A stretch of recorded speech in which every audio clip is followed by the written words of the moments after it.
welcome to our Green Juice Talk with Kris Carr. We're so excited to have you here. Hi guys, Welcome. cheers. Cheers. All This right. is so fun. So Kris is a New York Times bestselling author twice over, and author of 5 incredible books. If you are interested in diet and nutrition and plant-based eating, Kris is your go-to gal.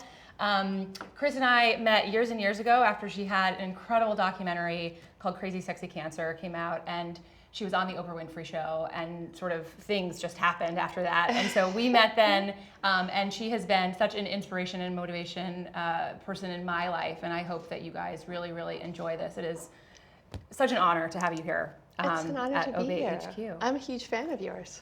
So And I'm thank one you of for yours. inviting me. Absolutely. We're glad to have you. You're getting me in shape. We're getting you in shape. And you came all the way down to New York City from upstate New York. I did, from Woodstock, from the mountains, from the Catskills. I love it. So serene and nice. Do a lot of people make like a Woodstock pilgrimage because Woodstock? Is that a thing? They think it was there, but it wasn't. It was a little further away, Got like it. by a couple hours. But you know, they think that Jimi Hendrix will appear, and I have not seen him yet, but it could happen.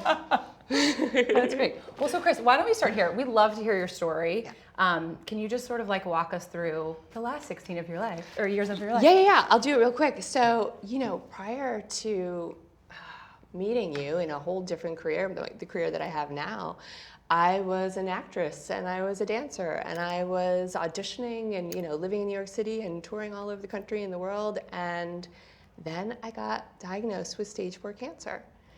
And I had no idea how to take care of myself. I didn't know what was going to happen to me next. You know, the first doctor told me that I should have a triple organ transplant. And the second one gave me 10 years to live. And that was 16 years ago. And I quickly realized that I had to learn how to become the CEO of my life, which we'll talk about later. And I left my career, I sold my apartment, and I just went out on this pilgrimage to figure out how to take care of myself. And I don't recommend that people do that. It was a big risk, but I was ready for a change. And I think the piece that I want to say is, with my disease, there's no cure and there's no treatment. So I've been living with it for 16 years now.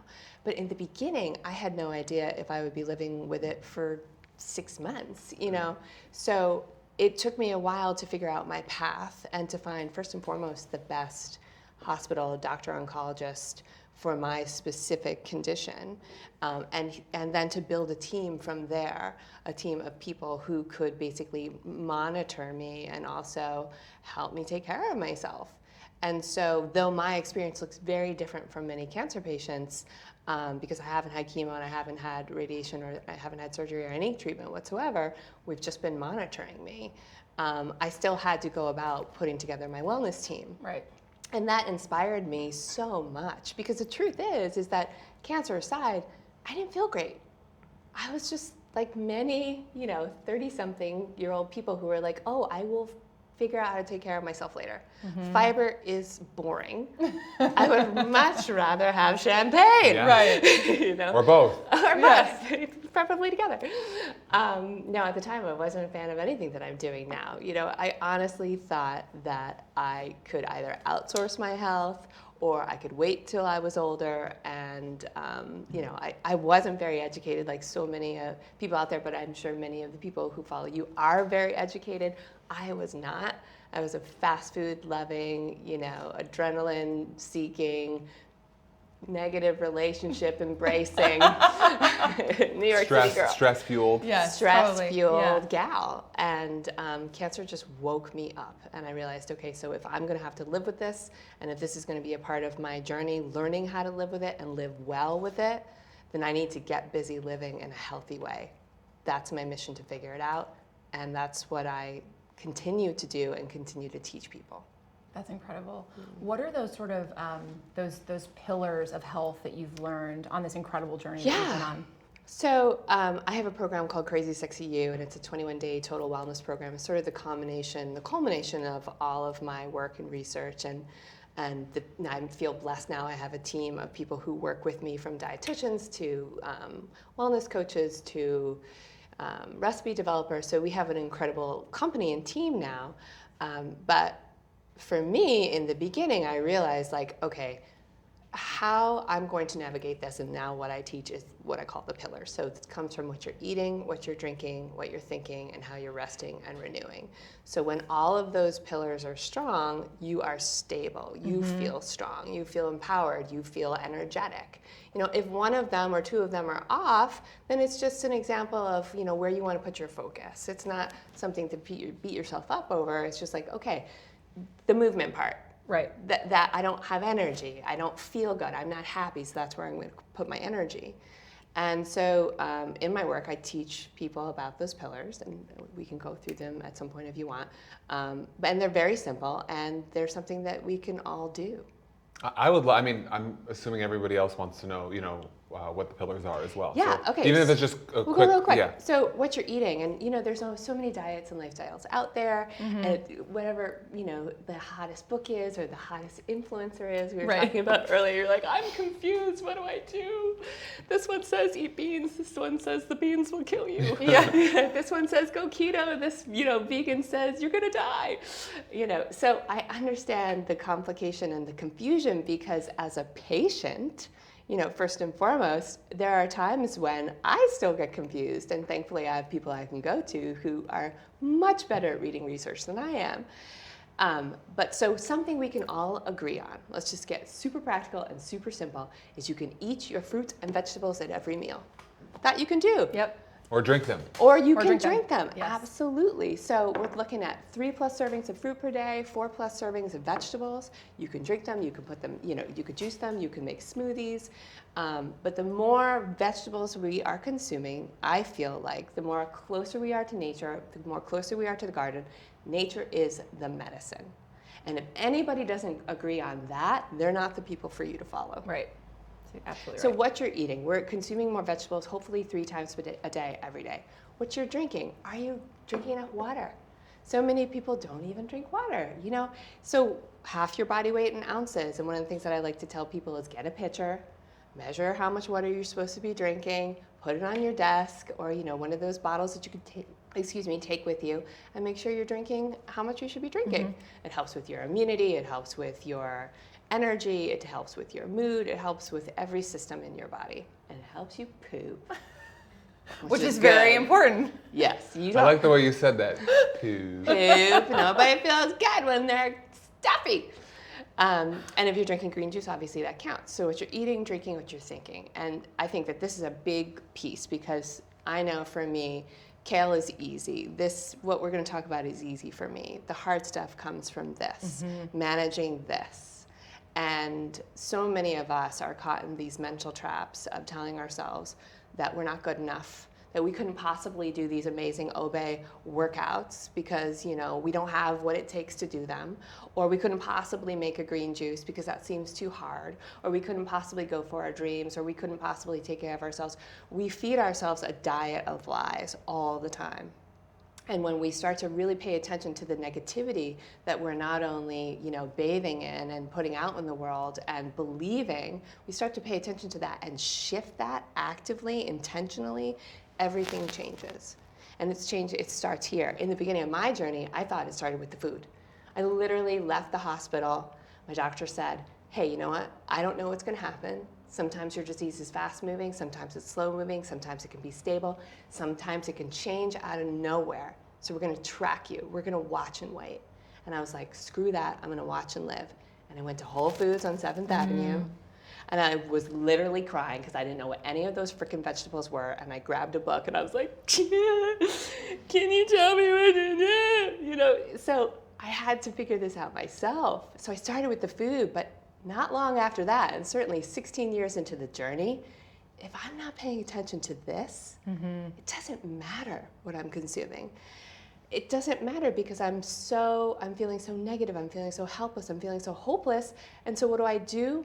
I don't do the things that are good for me. You know, I'm not living in my joy, and honestly, that is your purpose. Your purpose is joy. And so that's a big pillar, and I think it's something that we each need to be very mindful about. And it changes the quality of our life, it changes the quality of our health, it changes our biochemistry, it changes our relationships, opens a lot of awesome doors. So eating, drinking, thinking, how we're resting. And I think many of us, especially who have stressful jobs or stressful lives, or, you know, if you have 57 children, I don't know what's going on, you know, we're not getting enough rest. We're not getting enough sleep. And so we're looking at 7.5 to 8 hours per day, hopefully, per night. But beyond sleep, and people get stressed out about that, it's okay. The point is to start to track these things and just see how it's going over time. So if you start to track your sleep over the course of 7 days and you're realizing, you know, I'm really only getting enough sleep maybe once or twice a week, that's when we want to just put attention on that pillar. So for the next 30 days, we're going to do a sleep hygiene challenge. You're going to really just put your energy there intentionally, and then you'll start to see some changes, hopefully. But it's not just about the sleep. For me, it's also about encouraging people to get up from their computers, you know, to step away from their devices, to step outside, to just take those mental, mindful breaks, which truly help to reduce our cortisol, to reduce our stress hormones, and to help us feel better, and to help us be more resilient. That's like what we do. Yeah. Sometimes if we, you know, when we're trying to solve a problem, you know, here at Obey, we'll go for a walk around the block. There's a park and a river around the corner, and we get a coffee or a tea or green juice, and we do Hopefully a lap. a green juice. We do a 10-minute lap and come right back in, and it's really, it sort of clears the slate. It does. That's so wonderful. See, you intuitively know to do that. And the truth is that we all have to get back to our intuition. We have to stay wild, because oftentimes we lose touch with what we really need. And I think a big part of what I teach is to drop the noise and start to drop in and listen to yourselves.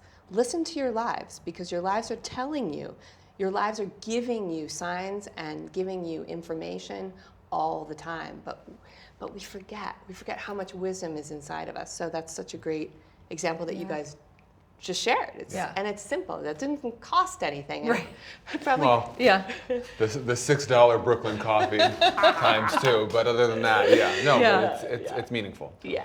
Well, one of the things that I think is really interesting, so I love this concept of being the CEO of your own life. And I know that I've had these situations where, like, you know this, like I had really bad arthritis. And it was something that like was happening to me, and I didn't know what to do. And then the moment that I went into action and I went to Buckarty's and I did all these things, all of a sudden, like, your life is, first of all, I have no arthritis anymore. I'm healthier than I ever have been.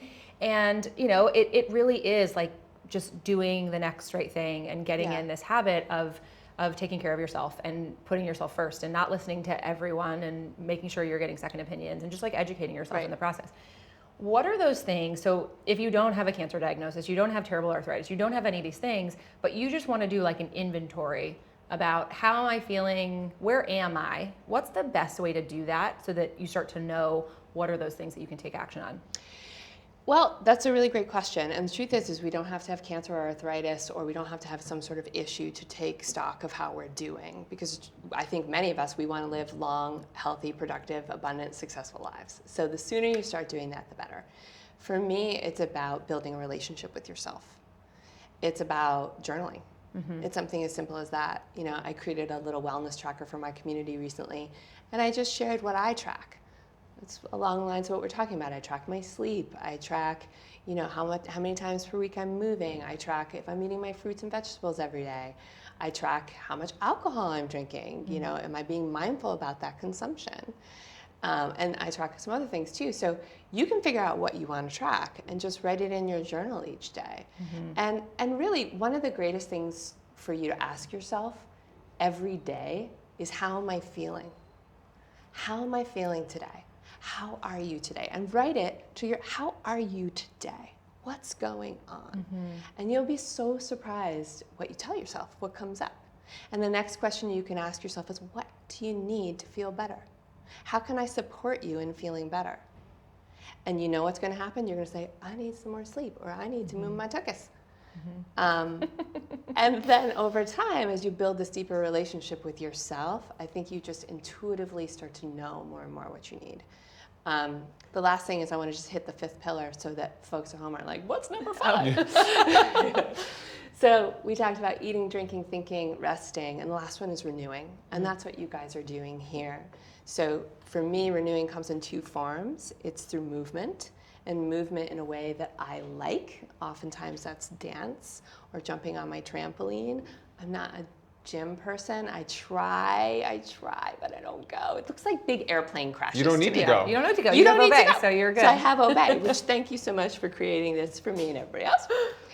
So moving your body on a regular basis, but also connecting with your community, having fun, making fun a priority, having free time where you're unstructured, where you can just follow your whim and your wonder. That is how you renew. And so when those pillars are what you're just paying attention to, being mindful about, you're going to start to feel a big change in your life for the better. That. Also love that you jump on a trampoline. Oh, I love my trampoline with some Beyonce. Like I the love it. giant tramp with the net on the side and Not like a kid one, like the little one. like a workout. It's a tiny little one. like a Tiffany trampoline. Yeah, it's like a Tiffany's Tiffany watching. trampoline. Oh, Yeah. I had this visual of you being like, kids, get out of here. I'm taking your trampoline. I would actually just fly right off that. You'd be Yeah. like, "Wah!" That's wild. I have a question about the second pillar, and I'm sure that anyone listening might be wondering the same. You do tell yourself lies throughout the day. I'm not good enough. I'm not smart enough. I don't know if I can do it. I didn't go to school for that. All these things. Right. But my question is why do we do that? Do we do it to purposely hold ourselves back? Like, is it a self-sabotage? I mean, what's the generalized why? That's a really good question. I think everybody has a different why. I believe that we come here, and we come here, and you're a mom, so you just come and you're love. You're just this bundle of love. And then things happen. And sometimes it happens because of our parents or our families or, our family structure, or somebody says something to you at school. Or we start to get, I think Don Miguel Ruiz, who wrote the Four Agreements, says, we begin to become domesticated. Yeah. We forget that we're love. We forget that we're worthy of love. And so the further and further we get away from that idea, the more uncomfortable and sad, and the more we suffer. And so it's not that you want to blame yourself or say, like, why do I do that? I think it's a natural part of, unfortunately, the human condition. There's also something called negativity bias. And so I think as humans have evolved, we seek out the negative. I think we have something like 50 to 70,000 thoughts per day, depending on what research that you read. And most of those thoughts are negative. So we actually have to work to be positive. Well, why is that? I'm not a scientist, but I imagine that one of the reasons why through evolution is because we've had to understand what a tiger is. We've had to understand, like, hey, you know what? That's a poisonous berry. And we have had to understand how to take care of ourselves. And so it's easier for us to be like, should I be afraid of this? Than for us to be, should I embrace this? Yeah. And so our job, especially with the advent of technology and social media, where people can start to feel really bad about themselves real quick, is to continue to come home to ourselves and come home to the love and the truth of who we are. And that can sound really foo-foo and airy-fairy, but the truth is that there's no greater practice than to befriend yourself in a radical way that leads you to love, because you come here alone and you leave here alone. And everything in between is up to you. Yeah. And if you have your back coming in and you have your back going out, you did good.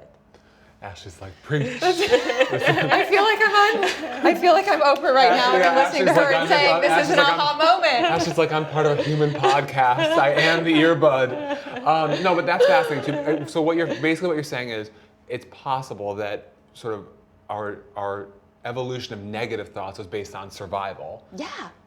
But what you're also saying is survival, meaning your survival.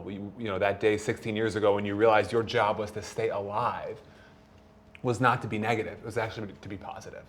And so instead of thinking negatively as for survival, we should be thinking positively as it relates to survival. Does that make sense? Well, yeah, I love the way you encapsulated that. I also think that there's a difference between survival and thriving. Okay, good point. And Elaborate. and what you guys are doing here is you're helping people thrive. Even bringing elevated conversations into the world is helping people thrive, because we all want to feel our best. We all want to meet our fullest potential. And surviving isn't enough to do that. Love it. Yeah. I guess maybe another interesting thing to talk about is kind of this idea, this law of attraction, which is obviously very similar to like the negative thought. So like if we want to attract, more abundance and we want to attract more positivity into our lives, how do we do that? Well, that's a really good question, and it's a path that I'm on myself. So for me, it is truly about being in the joy of life, being in the joy of running my business, being in the joy of coming here, regardless of how much traffic there was, right? So looking for the joy, looking for the, that positive thread that I don't know if you guys can feel this, but when you're feeling super down or you're feeling super negative or you're angry, you're cranky, maybe it's because of a circumstance or your spouse, and you start to reinforce all the reasons why they're an asshole. Can I say that? Yeah. Or like, go for it. That Now you can. We've all got one in our lives. breaking boundaries here today. Yeah. But if you start to focus on all of the reasons why that person is doing you wrong, what are you doing to the relationship? Are you elevating it? Nope. If you start to focus on all of the things that are wrong about your body, are you elevating your relationship with your body? Mm-mm. I just had I haven't shared this with my community yet, but so. You're hearing it here first. Yeah, I like that. I had this really amazing experience on Monday because I had to go in to get my every 2.5 year scan to find out how things are going, if I'm still stable, if I'm still trucking so I can get back to business. And right before that, I get really scared. I used to get scared for many, many days and years leading up to that. Now it's about a couple. So that's huge progress because of, I think, and my therapist agrees, all of the work that I've done. And so what I did before this scan, which was great, was to do a love meditation. So it's just a body love meditation. And also to do a gratitude list of all of the things that are right with my body, all of the organs that are functioning, or all of the systems that are functioning so well. So my 2 lungs and my liver have a couple 6-packs of tumors. What are you gonna do?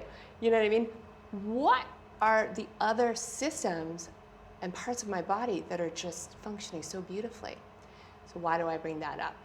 Because we tend to focus on what's wrong.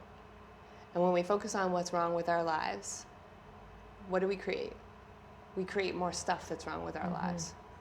It doesn't mean that we don't need action plans. It doesn't mean that we don't want to set intentions and actively work towards improving our lives and reaching our goals.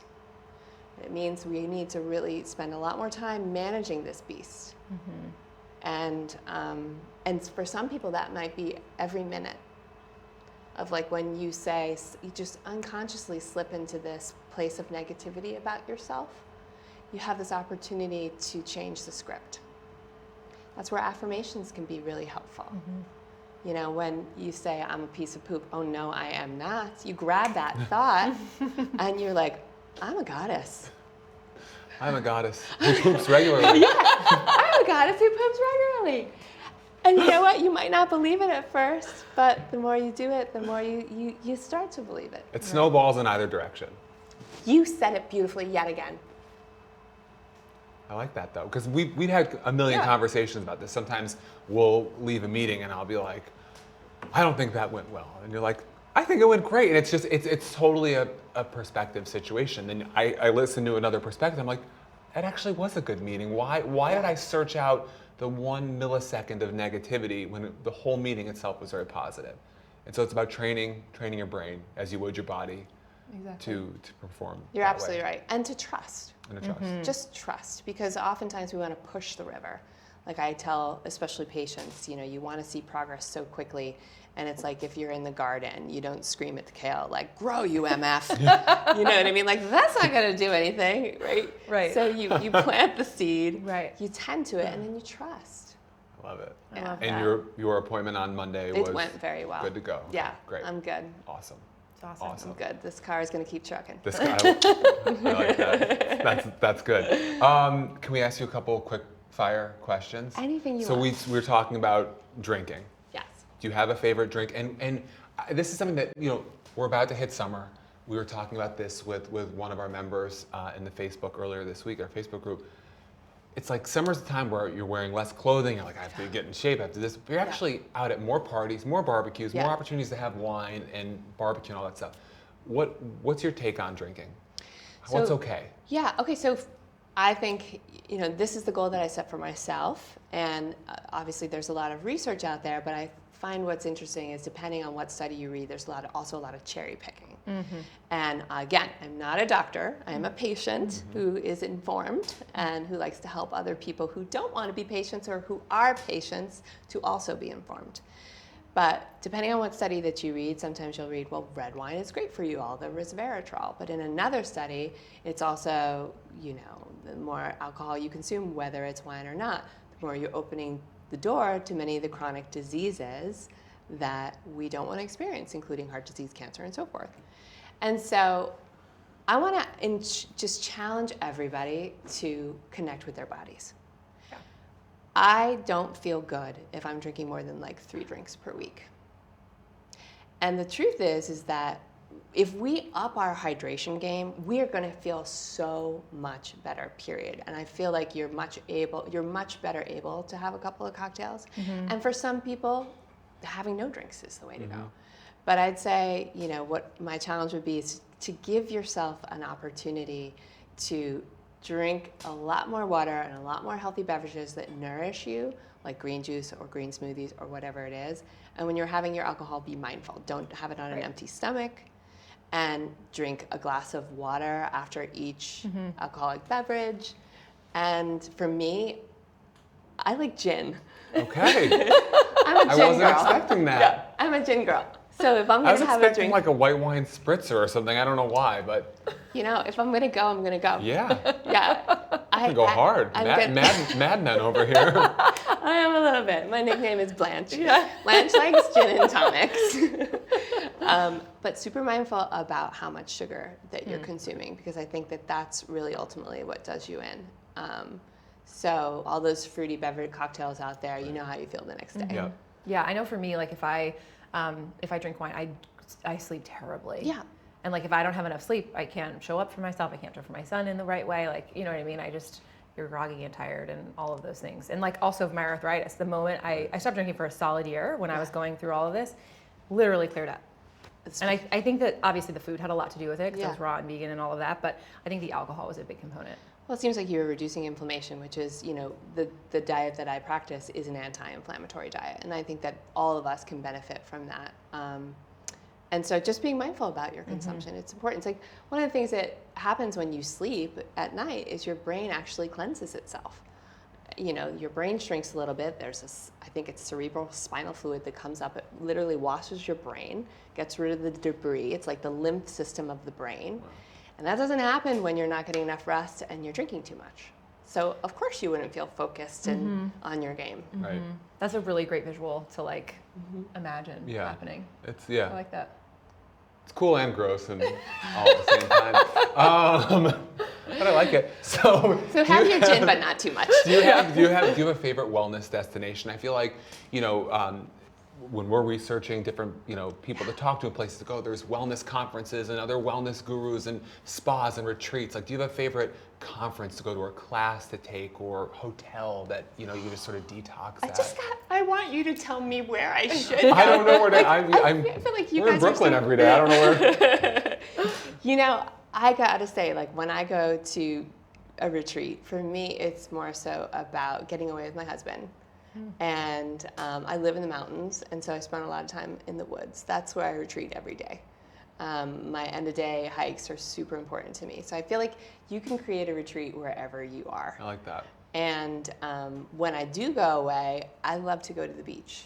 And wellness for me is my business. So when I go away, I'm actually like not seeking out a wellness conference. I'm actually just like, hey, can we go to the beach and can we like play, games and can we do things that we normally don't do? You want to be like gambling on a cruise ship somewhere, basically. I mean, I didn't want to say it. You're at the craps table. I didn't want to say it, but like with your gin. A little bit. No. Once a year. We were having a debate earlier about deodorant. Yes. Do you have a take on deodorant? Now, why are we asking about deodorant? We're asking because deodorant is weirdly controversial, right? Some people think that it causes Alzheimer's, others think that if you don't wear it, you're going to offend everyone around you. Do you have any thoughts on that or a recommendation? I mean, you guys should probably make your own deodorant. Everybody needs deodorant who's working out. We'll add like a little glitter to it. You could. You totally could. And it smells fresh in here, I have to say. All of your teachers, they must use good deodorant because it smells fresh. Yeah. It does not smell. And they're superhuman. They don't. They are. They emit no BO. But no, seriously, what's your take on that? We have this office debate often. Well, so as a cancer patient, first and foremost, cancer may always be my teacher, and it's a powerful one. So I'm very thoughtful about what I put on my body and in my body, and I'm also thoughtful about just the chemicals. So whether it's doing my best to eat organic food, or to use natural skincare, or to be mindful about my surroundings, and to vote for people who care about the same things, just gotta say. Okay, back to you. I'm very good friends with Ken Cook at EWG, and you guys might want to interview him sometime. He's amazing, and he taught me something long ago about body burden. And when we think about kids, for example, I think women use 15 products a day. I'm going to get this wrong, but we're going to be in the general vicinity. Men use a lot less. It's like toothpaste is their thing. Mm-hmm. And teenagers use like 17. Wow. And those products have thousands of chemicals. And many of them are, very small amounts, right? But they're still in our body. And it could be like parts per billions or millions. Again, I'm getting this wrong. Ken should be telling you this. And it's not necessarily that all of those chemicals individually create a problem. It's what they do in combination. And he's done some incredible work on this and studies on this. And we are literally like human guinea pigs when it comes to the chemicals that we are surrounded by and we are marketed and we're putting on our bodies and in our bodies every single day. And so when I think about the fact that you have this beautiful, delicate inner ecosystem, and the quality of the terrain in your ecosystem determines the quality of your health. So why would we want to put chemicals and pollutants in your ecosystem? Mm-hmm. And so, look, I'm going to be honest with you guys. Every once in a while when I'm giving a big talk, like when I'm on Oprah stage, am I using natural deodorant? No! I'm not. I use it, and people are going to get mad. I know I'm going to hear something. I'm going to hear something about this. But I use it on an everyday basis. And when it dials up, because I am a sweater, I will probably use something a little more powerful, but that's not necessarily going to be healthy for me, and it's not healthy for me every single day. Got it. And so just be thoughtful about it. Right. So basically, sort of pack light when it comes to products. If you have to use it for certain things, being on Oprah's stage, Oprah, we're here. Moment. If you ever want to have us, we'll use deodorant. But basically, if you don't need to shellac your body with chemicals, don't do it. Yeah, and the truth is, there's so many great brands out there. I mean, we could talk about skincare all day long. Deodorant is the thing that I think we're all on the hunt for. Yeah. We're all trying to find out what is the one. And I do have a couple of brands that I love that actually really do work. Again, it's just like when I'm really stressed out or nervous, I'll dial it up. But one brand I love is Soapwalla. And they come in a little jar, and at first I was like, you put your finger in there and go like that? Oh. That's a lot of, I never thought you could do that. But it works beautifully, so. Well, we'll get those from you, Paige. Let's put that in. Yes, we'll do it in a recap. And then lastly, are there any other wellness advocates that you personally are obsessed with? So feels like Oprah is a guru to you. Are there other people that you learn from on your journey? Yeah, I mean, gosh, there's so many people. There's so many wonderful people. I more so focus on people who are talking about, who are really uplifting our consciousness. That's where I spend a lot of my focus because, like I said, all the kale in the world can maybe not get you where you want to go if you're not being, loving to yourself and developing that relationship and that friendship with yourself. So I'm lucky because I've been doing this so long. I have a lot of friends who are colleagues of mine who are, not only doing this work, but are in my inner circle. And one of the people who I think is so special and somebody you guys can follow and learn so much from is my friend Nick Ortner. And he teaches something called tapping, or EFT, which is emotional freedom technique. And it's so, so simple. And it really helps people get out of their fight or flight and back into their rest and relaxation response. You can use it for anxiety, you can use it for sleep, you can use it for phobias, you can use it for pain management. And it's basically, you're tapping meridian points while you're saying, you know, positive psychology and statements to yourself, and you're able to take yourself from panic back down into, you know, feeling okay, feeling like you've got this. And that practice, Nick and I have spoken on many stages together, but it's something that I use. I tapped right before I went into see my oncologist. Got it.